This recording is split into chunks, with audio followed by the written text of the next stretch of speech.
Hej, kaj se možemo tredat? Naravno, ti prva počinješ. Uzet ću sirovaj. Sir, ok, za sir bi ja mogla uzeti ovaj kruh. Ok, recept. Accept. Jej, dobila sam sir. Ja počinjem.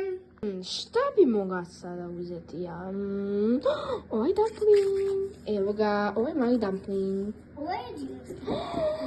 Veliki dumpling! Ok, za taj veliki dumpling ja ću ti dati... Nido.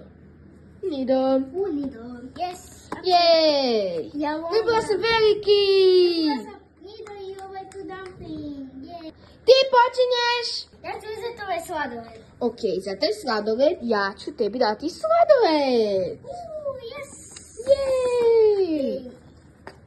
Ovo je sve što sam ja dobila. A ovo je sve što sam ja dobila. Bye!